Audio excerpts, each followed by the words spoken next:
대한민국은 선함, 착함의 함정에 빠져 있다. 도덕, 윤리, 가치, 상도덕, 선함 이런 거 이게 너무 빠져 있다. 우리나라가 진짜 이중적인 나라라고 하는 게 바로 이런 데 있거든요. 그거 하려는데 지금 그걸 해줄 수 있는 사건이 막 생기는 연일 생기는 바람에 원래 저거 전부터 하려는데 조금 밀렸어요.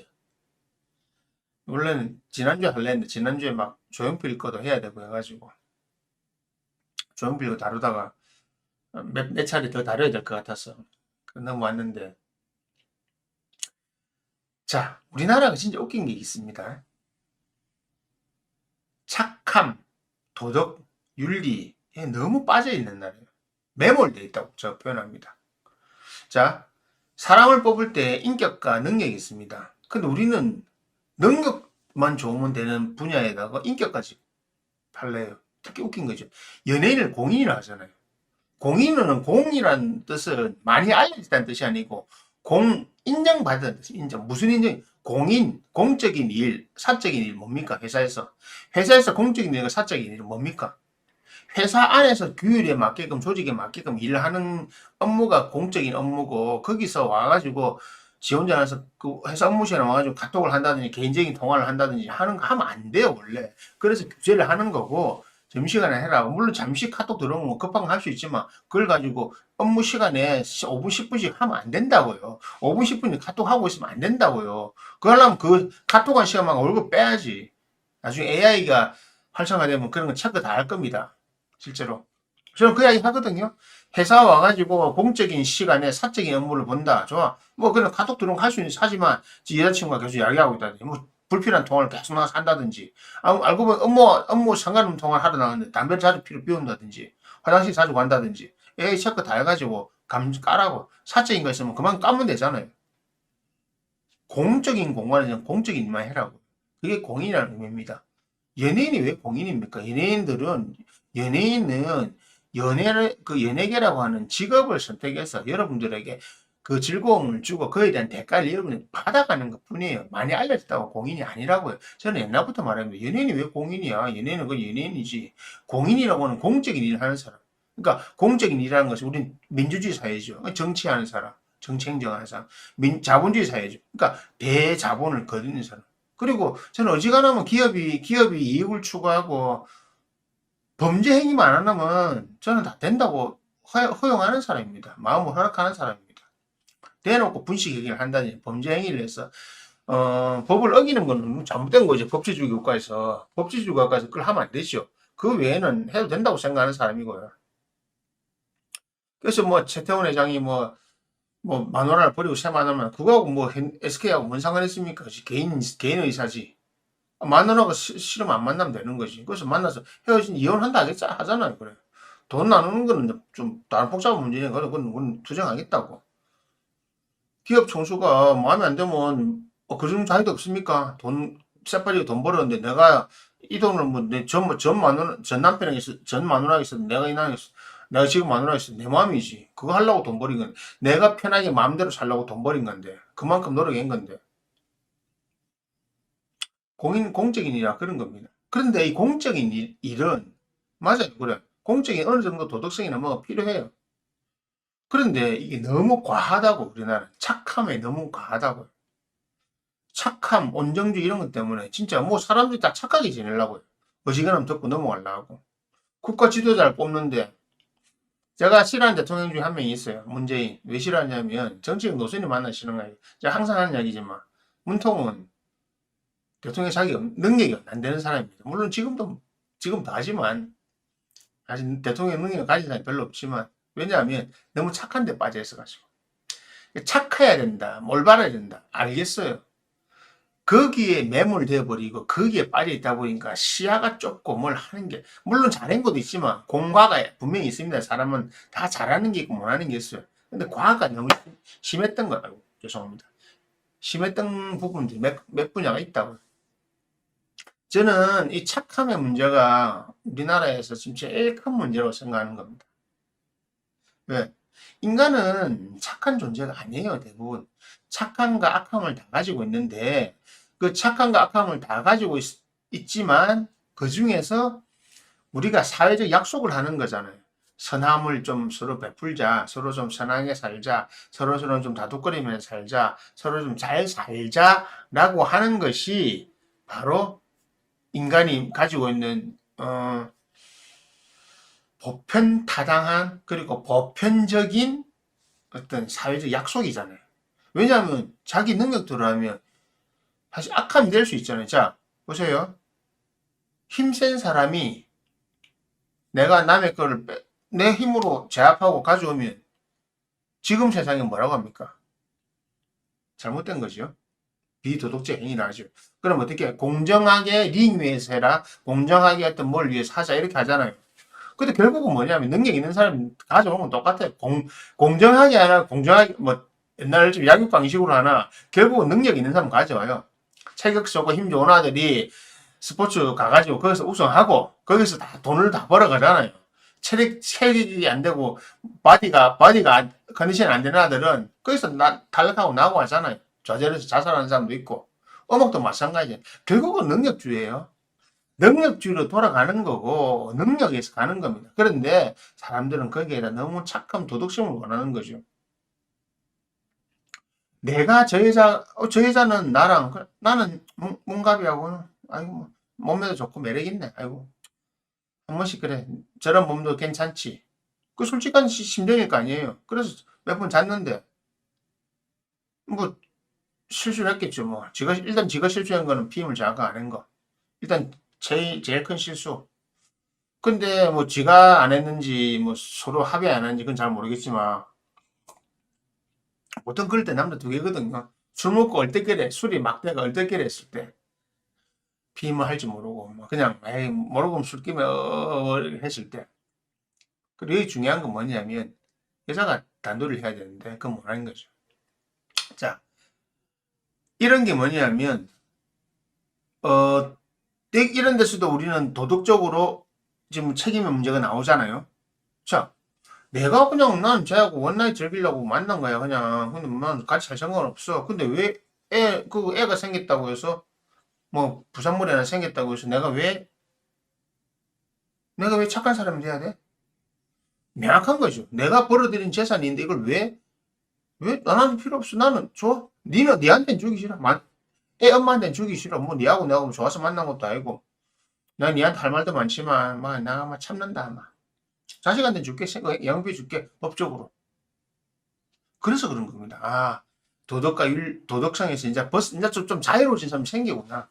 도덕과 윤리라고 하는 것이 어떤 사람, 여러분, 도덕과 윤리를 금과 옥조처럼 받은 사람이 있는가 하면요. 저처럼 버릴 건 버리라고 하는 사람도 있습니다. 제가 함부로 살아라니, 저는 방종하라고 안 합니다. 자유롭게 살아가는 라 겁니다.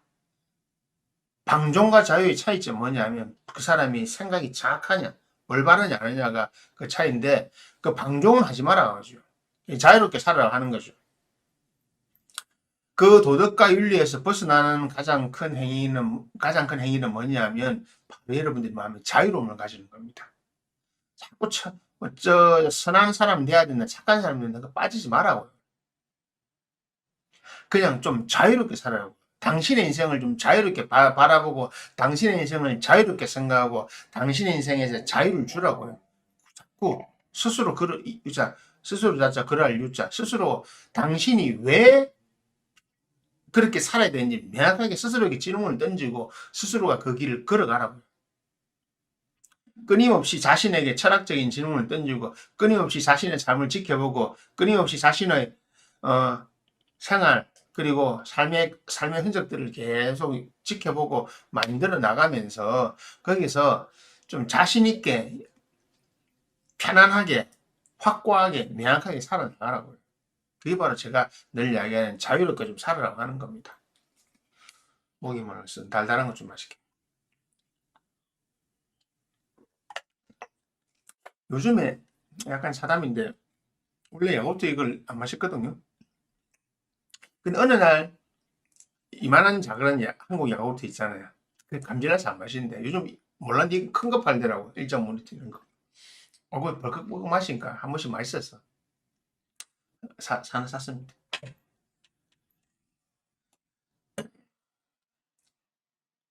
도덕률 뭐 윤리라고 하는 거죠. 이것이 완전 사라지면 안 됩니다. 맞죠. 당연하죠. 완전 사라지면, 원래 우리가 그걸 완전 사라졌을 때는 여러 가지 문제들이 발생하니까 기본적인 거 만들어 놨잖아요. 하지만 기본적인 그 룰 안에서 지키면 되는데 그것이 너무나 지금은 압박의 용도로 사용되는 거죠. 정우성이 보고 도덕적으로 왜 비난해요? 정우성 보고 그 사람이 사적인 영역에서 내가 여자를 만나서 애를 낳든 말든 그건 본인들이 알아서 하는 거지 뭐 소송하면 소송하는데 나도 내가 법적인 기준에 맡기면 되는지 왜 왈가왈부하냐고. 저도 왈가왈부 했죠. 그래서 힘을 실어주려고 하는 거죠. 저 사건을 통해서 남자들에게 힘 좀 실으려고 하는 것입니다. 여자들도 좀 정신 차리라고 하는 거고. 정확하게 다시 할게요. 남자들에게는 힘을 실어주는 거고 여자들은 정신 차리라고 하는 겁니다. 착함 도덕성 가지고 자꾸 올가매려고 하지 말자는 거죠. 거기에 얽혀가지고 이렇게 휘감겨가지고 착한 사람이 되려고 노력하지 마세요. 착하면 바보만 됩니다. 능력 있는 사람이 좀 되세요. 자신의 능력을 펼칠 수 있는 사람이. 뭐 착한 사람 되면 누가 알아주는 줄 알아요? 신도 알아주지 않습니다. 신은 여러분에게 도덕과 윤리를 전혀 강조하지 않았습니다. 그러니까 뭐 착한 일 많이 하면 공덕을 많이 쌓으면 잘 될 거다 그런 생각하지만 그거 자체가 계산이잖아요. 여러분들이 착한 일을 많이 했는데 지옥 간다면 착한 일 하겠어요? 안 하지. 그러니까 보상이 있으니까 하는 거잖아요. 얼마나 간악한 거, 얼마나 계산적입니까? 그러니까 그런 계산 할 것 같으면 제대로 계산해라고요. 여러분들이 가는 천당과 지옥은요, 여러분들이 얼만큼 명확하고 확고하게 자유롭게 사느냐에 달려 있습니다. 그러니까 명확하고 자유로운 마음으로 살아라고요. 너무 도덕 윤리에 빠지지 말라고요. 뭐 상도덕 이런 거 말하는 사람 있잖아요, 보통. 와, 내가 가게를 하고 있는데 내 옆에 가게 똑같은 내한테 배우는 나가 똑같은 거 열어서 더 잘 되네. 상도덕이 있지 왜 무슨 상도덕이 어디 있어요? 물론 그 상도덕은 그 사람이 지켜줘야 하는 거지. 손님 입장에서는 더 좋은 거잖아요. 그게 좀 생각 안 해보세요. 손님 입장에서는 옆에 하나 생겼는데 얘가 더 잘한다. 그럼 이게 가는 거예요. 네가 더 잘하든지. 아니 같은 값인데 이거 더 잘하면 이거 갈 수밖에 없잖아. 내가 니한테 왜 가냐고. 항상 제가 이야기하는 겁니다. 생길 수 있다 옆에. 그러면 네가 잘하면 글로 안 간다 손님이. 네가 못하는 부분이 있으니까 글로 가는 거 아니냐. 그러니까 너가 잘해라. 도둑 밀려고 뭐라 하지 마라. 손님은 그 관심 없다. 손님 진짜 관심 없어요. 손님은 옆에 뭐 싸게 팔고 뭐 하면 글로 갑니다. 아니 그 사람들도 자기가 돈을 힘들게 벌었는데 함부로 낭비할 필요 없잖아요. 못하면 그냥 저도 그래요. 뭐 다니는 식당들 중에 뭐가 요즘 말로 폼이 떨어지잖아요. 발길이 줄어들어요. 그럴 수밖에 없어요. 다른데 잘하는 데 많은데 굳이 내가 자선 사업가도 아니고 내 인생에서 소중한 시간을 들여서 내가 힘들어 버는 돈을 가지고 뭘 먹고 즐기려고 하는 건데 그걸 왜 내가 자선 사업처럼 해요? 없잖아요.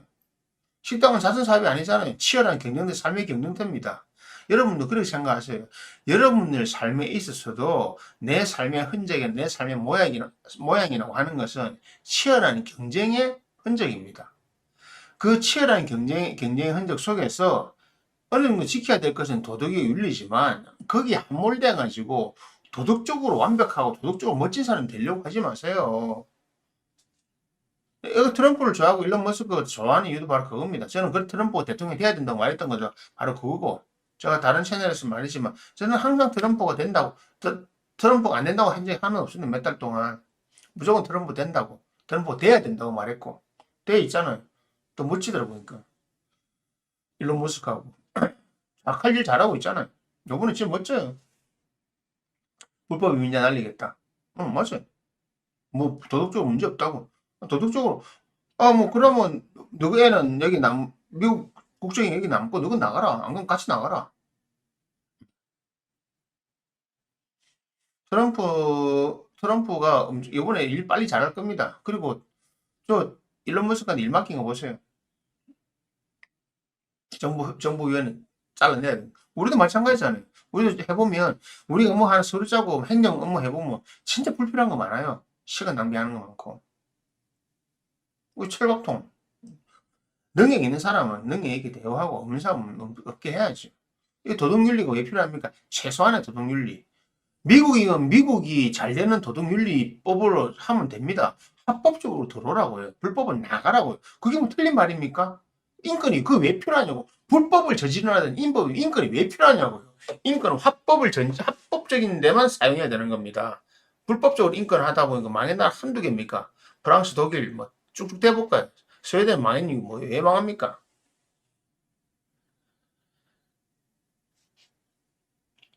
그죠? 그래서 도덕률 이런 뭐 선함 이런 데 그 빠지지 말라고요. 정우성이 공개한 것 중에 그거잖아요. 난민냐 하더만 지 새끼는 안 돌보려고 하네. 안 돌보려고 하네. 왜 이중적인 잣대라. 내가 사랑하는 여자가 아닌데 원나잇 즐기다 나오는 건데 남자니까 원나잇 즐길 수도 있는 거지. 뭐 그것까지 도덕적으로 해야 돼? 바보예요? 당신들은 능력이 없으면 못하는 거고 저는 능력이 있으니까 했던 거잖아요. 그걸 뭘 그런 이상한 소리라고 그러냐. 가진 자의 여유입니다. 뭐 쥐가 무슨 뭐 돈을 안 준다 하나 돈 다 준다고 다 하는데 그죠? 그러니까 꼭 또 그러고 보면 없는 게 가진 거는 없고 능력 없는 사람들 꼭 도덕을 타령해요. 꼭 남 그걸 공격하고. 근데 저도 사람들 많이 보잖아요. 도덕적인 사람 그런 사람 중에 비도덕적인 사람이 더 많아요. 예를 들어서 나는 횡단보도를 다 지키고 있는데 그냥 건너가는 멀쩡하게 생긴 애들. 길 가다 담배꽁초 버리는 애들. 그거는 비도덕적인 행위 아니에요. 그게 더 나쁜 거지. 담배꽁초 아무데나 버리고 상습적으로 털고. 그건 본인이 잘못해도 못 느끼잖아. 기초질서도 안 지키는 애들이. 그래서 저는 불쌍하고 가난하다고 해서 동정심을 가지지 않는 이유가 바로 그겁니다. 그런 사람이 더 골치 아프더라고. 왜? 생각의 폭이 좁고, 다 정말 이기주의예요. 진짜 집비 몰라요. 그러니까 그런 애들이 꼭 이상한 도덕주의로 참 본다니까요. 그런 사람들이 뽑아내는 게 저거잖아요. 윤석열이. 아이고, 웃기겠다. 그래서 제발 착함의 함정, 선함의 함정에 빠지지 마세요. 상도덕 이딴 소리 하지 말고. 그렇다고 해서 뭐 안 지키고 하라. 알아서 결정하라니까요. 그래서. 다만, 제가 이야기하는 거는 도덕과 윤리에 함몰돼 가지고, 선함에 함몰돼 가지고, 당신 자신이 가지고 있는 자유로운 행동, 자유로운 생각을 못하면 안 된다고요. 그럼 어떻게 하는 게 자유로운 생각이고 자유로운 행동입니까? 그게 바로 제가 늘 이야기하는 겁니다. 올바른 관법을 가지고 나는 어떤 사람이고 어떻게 살아야 되는지 세상을 어떻게 봐야 되는지 세상과 나의 생각을 어떻게 조화시켜야 되는지 나는 세상 속에서 어떤 일을 해야 되는지 나는 세상에 어떻게 도움이 돼야 되는 사람인지 충분히 고뇌하고 고민하고 그 고뇌와 고민에 맞는 행위를 해라고요. 그게 성인입니다. 성인. 그게 어른입니다. 나이 들면 노인이에요. 나이 든다고 해서 숫자가 어른을 만들어주지 않습니다. 성인이 된다고 하는 것은 바로 자기 삶의 책임을 져야 된다. 몇 살부터입니까? 주민등록증 나올 때부터 한 겁니다. 주민등록증 나오면 성인이잖아요. 투표권도 행사할 수 있고 모든 권리를 할 수 있어요. 그만큼 모든 의무와 권리가 다 주어지는 겁니다. 투표권을 받았고 성인이기 때문에 주민등록증 받았기 때문에 락카치를 하면 그 락카치를 한 거에 책임을 지라고요. 간단한 거잖아요. 본인이 한 행동에 책임지라고요. 동덕여대에서 남녀 그 공학 전환하는 거는 학생들에게 의사를 물을 그게 아니에요. 그냥 앞으로 동덕여대를 그냥 남녀공학을 전환하면 실험을 안 오면 되는 거예요. 자본이 당연한 거 아니에요. 어차피 지금 내년 당장 할 것도 아니고 그러면 어느 순간부터 그 졸업생 나가고 또 시간이 걸릴 거잖아. 졸업생 나가고 이때부터 우리 남녀공학 하겠다 하면 그거 되는 거예요. 뭘 그걸 왜 중이 싫으면 저리 싫으면 중이 따라하면 되지 뭘. 그리고 당장 바꾸는 게 너가 있을 때 남자 드리겠다는 게 아니잖아요. 다 조금 해나가는 건데. 그럼 뭘 복잡하게 뭐 남자가 당장 들어오면 모두 그 남자들이 다 저거 해꾸지예요. 그럼 남녀공학 다니는 학교는 어찌 다니라고. 초등학교 때 남녀공학 하면 안 되겠네 그러면. 초등학교 때부터 뭐 그러면 나눠먹고 여기 다 나눠야 되겠네. 말도 안 되는 소리라고. 네, 그게 바로 어설픈 도덕, 어설픈 윤리, 어설픈 선함 때문에 그런 겁니다. 그것이 어설픈 도덕 윤리가 나쁜 이유가 바로 자기 자신이 자기를 정확하게 바라볼 줄 모르고 자기 사유를 할 줄 모르기 때문에 그런 겁니다. 제가 관법, 보는 법을 계속 말하는 이유는 자기 사유, 자기 철학이 있어야 된다고요. 자기가 자기의 삶을 지켜보고 자기의 삶을 유지해 나가고 자기의 어떤 가치관을 만들어 나가는 능력이 있으면 이런 것들이 점점점 만들어지는데 그것이 없다 보니까 엉망진창이 되잖아요. 저런 사태가 벌어지는 겁니다. 그래서 뚜렷한 자기 주관을 가진 정우성 같은 사람이 멋지고, 그다 돈까지 가지고 사회적 이런 인지도까지 가지고 있기 때문에 같이 이제 예의로 가는 겁니다. 명확하게 말했잖아요. 기다 아니다 명확하게 했잖아요. 자기 자유의지로 정확하게 말했잖아요. 그렇게 되라고 하는 거죠. 그러려고 하면 선함. 만약 정우성이 뭐 선함에 빠졌으면 되겠어요. 어떻게든 제가 책임지겠습니다. 이라 했겠지. 그럼 뭐 바보지. 뻔하지. 몇 년 전에 이혼할 건데. 지가 그 여자하고 살 마음이 좀 처음부터 되고 살았지. 맞잖아요. 그런 겁니다. 그래서 어설픈 도덕심, 윤리 이런 데 빠지지 마세요. 그냥 여러분들의 삶을, 여러분들의 생각을 더 깊게 하고 다양하게 하고 여러분들이 스스로 사유를 하면서 사고를 체계를 바꾸가면서 조금 더 세상에 적응이 되고 세상을 만들어가는 사람으로 한 발 한 발 나아가시는 게 좋다는 겁니다. 그래 하면 충분히 잘하실 수 있습니다. 아시겠죠? 충분히 잘할 수 있습니다. 그러니까 그렇게 잘 하시면 될 겁니다. 도덕, 윤리 정말 좀 극단적으로 나가도 돼요. 한 번쯤은 문개고 나가봐도 돼요. 한번 일탈을 해봐야 돼요. 일탈을 해보면 알아집니다. 요거는 이래서 하면 안 되겠구나. 그때 깨달아진다니까요. 이거는 이래서 하면 안 되겠구나. 요거는 해야 돼. 요거 해도 되구나. 이거 알아집니다. 그렇게 하시면 됩니다. 그러니까 제발 착한 사람 콤플렉스, 굿맨 콤플렉스 이런 거 자꾸 너무 인생에 개인적인 문제까지 관여해가지고 뭐 도덕적으로 올리 그러니 그딴 소리 하지 말고 국가 경영에는 좀 바로잡을 생각하세요. 젊은 사람들이 누구든지 선거 안 한 사람들 다 엉망행화처럼 된 거잖아요. 그러니까 그거는 바로잡을 생각하세요. 지금 대한민국이 경제가 얼마나 위기상에 빠져 있는데 그래 하시면 됩니다. 아시겠지요? 도덕주의 노, 윤리 노.